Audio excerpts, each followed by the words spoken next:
9 November 1989 या दिवशी अयोध्येतील राम जन्मभूमीवरच्या मंदिराचा शिलान्यास केला।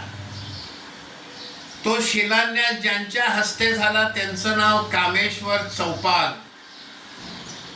ते दलित होते। बिहारमध्ये ते विश्व हिंदू परिषदेचं एका जिल्ह्याचं संघटन मंत्री म्हणून त्यावेळेला ते काम करत असत। नंतर ते विश्व हिंदू परिषदेचे अखिल भारतीय उपाध्यक्ष झाले।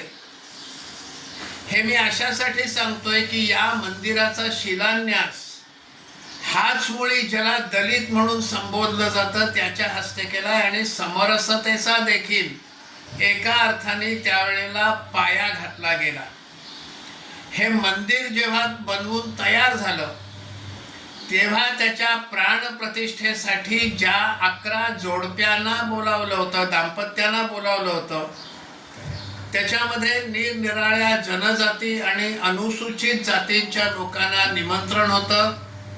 ही सगळी मंडळी दाम्पत्य म्हणून गर्भगृहात बसून जी पूजा झाली त्या पूजेला उपस्थित होते।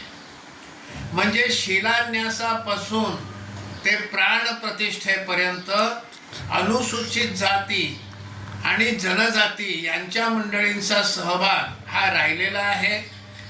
ज्यांना समाजानं शेकडो वर्ष हीन म्हणून मानलं त्या सगळ्यांना या सगळ्या राम जन्मभूमीच्या विषयामध्ये रामभूमीच्या त्या मंदिराच्या शिलान्यासापासून ते प्राणप्रतिष्ठेपर्यंत मानाचं स्थान दिलं गेलं आणि राम मंदिरासोबतच तिथे एक समरसतेचंही ते मंदिर म्हणून उभं राहिलं।